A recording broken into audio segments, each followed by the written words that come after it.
Hi, it's Jackie making my week 11 reflection vlog. So I'm gonna start with the weekly prompt, which is what is the effect of second person point of view in the 5th season, and then to pick 2 quotes. So for me, the power in second person point of view is forcing empathy and consideration for the character, because it's pretty easy with a lot of fantasy or fiction, probably the better word, to kind of view it from overhead, all-knowing, all-seeing perspective, if it's in that kind of third person, or to not directly relate to the first-person protagonist and just kind of watch it through their eyes. But the second person focuses the attention on you, and reading it connects you to the text.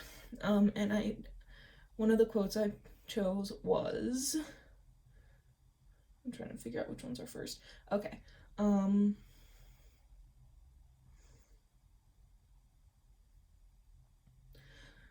You're the mother of 2 children, but now one of them is dead and the other is missing. Maybe she's dead too. You discover all of this when you come home from work one day. House empty, too quiet, tiny little boy all bloody and bruised on the den floor. And you shut down. On my edition, that's on page 229. So that one really forces like ownership of the family on you by saying that you're the mother of 2 children, and it also hits at that point of kind of nervous shock by laying that out and then saying one is dead, one is missing and possibly dead, or maybe she's dead too, and then you discover all of it at once.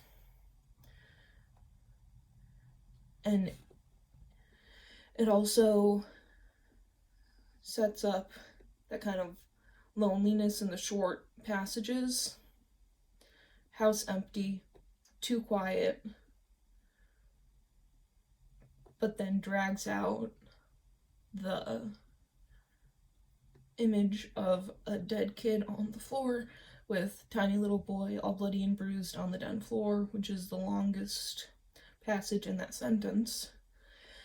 And then the ellipses after you, before shut down, drag that moment out and force you not only to think about what just happened with discovering the son, but by using you, forces you to be like, me, my son, and to connect to it.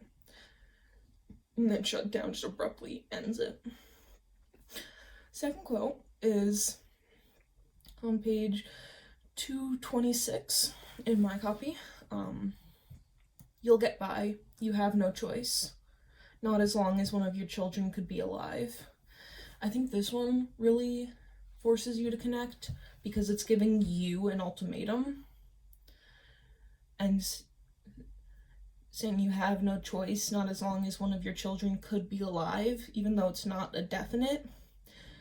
You can see by the could be alive, there's no knowledge if the daughter is alive, but you can't stop. And it gives you orders, which I think really connects you to the text. By using, you, it really forces the direction in the text, the imperative, to be directed towards the reader. And it's like forcing you to process and focus and take this command of you'll get by, and it's definitive. There's no choice in it. It's the structure of it. It's it starts with you, so it focuses the attention, and then gives you just a short get by, and that just gives you that imperative command. I love this book so much. I'm gonna read the entire trilogy. I'm gonna do it.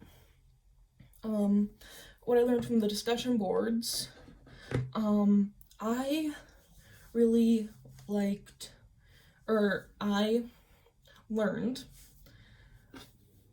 about bringing in contextualization to descriptive words,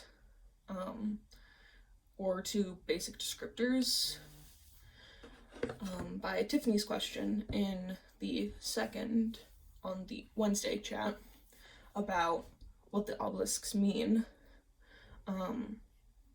because I had just kind of associated them originally with the shape, but then once to kind of answer the question and add context, once I went and I looked up obelisk and looked into the history of it, it really kind of broadened what it could mean in the text for me. And so I really liked that from Tiffany. Progress on my research project, not as much as I want, but it's been a really stressful week, so getting my feet on the ground. I have kind of chosen my secondary text that I'm like certain I want to use. It's a book called Imagining Incest, and they have a whole chapter about my book, which is Satan Says by Sharon Olds, and I am starting to ruminate, and I'll be furthering that this weekend, about how I want to structure the presentation and which passages, 2 poems, 2 or 3, and start to narrow down which poems I want to pick. And an anecdote from the week, I've been planning to make bread all week, and it's Friday night, and I haven't. But at the same time, an anecdote that's pretty simple and pretty easy.